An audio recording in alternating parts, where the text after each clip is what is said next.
Hello and welcome back to Theme Park Harry. Today I will be sharing 8 top tips when you go and visit the island like no other, Thorpe Park Resort.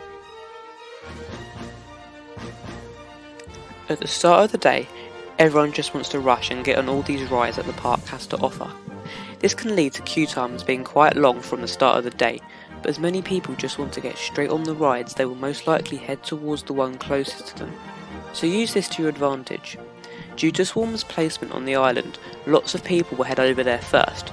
This is why it gets long queues at the start of the day. Then towards the end of the day, the Swarm gets relatively low queue times. Use this to your advantage, so when you next go to Thorpe Park, don't rush straight to Swarm or other rides nearby. Head to rides such as Colossus and Soar, as they are at the back of the park, and then just slowly work your way forward, otherwise you'll be battling the crowds all day. This one is quite a stupid tip, but what time should you go? Well, to me, it's pretty obvious. You should try and go for the whole day. Thorpe Park is normally open from 10 till 6, so I strongly advise you go for the full day. This will enable you to go on all the roller coasters and thrill rides that this park has to offer. Another thing, I recommend getting to the park around 9:30. This will enable you to get parked up and head on into the dome, so you'll be on one of the first people in the park. This will enable you to experience most attractions and just overall have a fun time with the island like no other.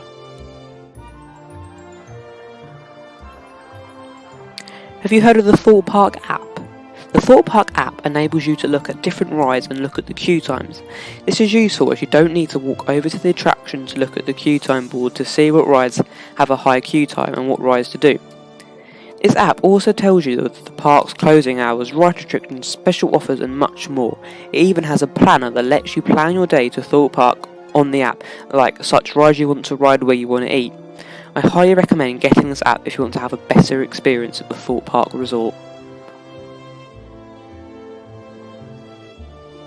You will probably notice around the park the Coca-Cola Freestyle Machines. These enable you to get unlimited drinks throughout your day.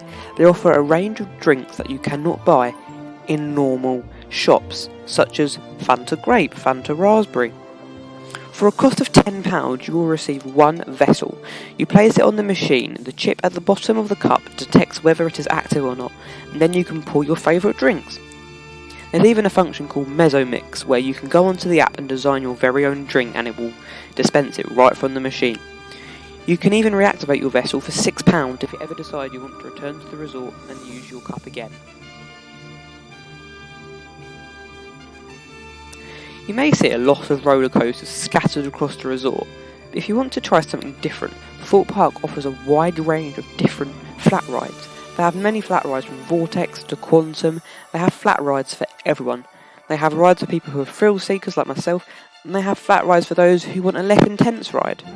So if you ever get bored at a resort and you want to ride some different rides, not roller coasters, then flat rides will definitely be something for you to enjoy if you want to shake it up a bit.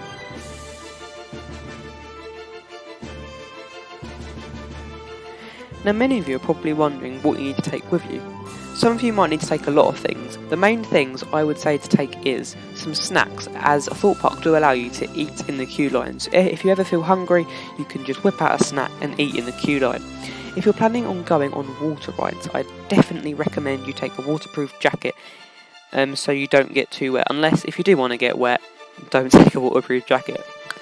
Also, bring a drink in case you're not planning to buy a Coca-Cola Freestyle. I would recommend as well to bring a phone with you in case you're with friends, family and you need to contact them, and also so you can check the app for updates on the park. I would recommend eating lunch quite early or quite late, because during lunch period the queue times drop dramatically as many people have gone to have their lunch, so this is the perfect opportunity to get extra rides in. When I say lunch period, this is around 12:30 to 1:30 in the afternoon. This is when most people go and have their lunch. They either have their lunch as a packed lunch or they go to the restaurants. Personally, I would say bring a packed lunch, as you will save a lot of money and a lot of time. If you're looking for somewhere to go and have your lunch, I recommend the Sunken Gardens. Now, not many people know about the Sunken Gardens, and it was only till last season, 2019, when the park decided that they'd put this on the map. If you go towards the top hat end of Stealth, you will find the Sunken Gardens. This consists of a load of flowers, bushes, plants. It just has a really nice atmosphere to sit down and have your lunch.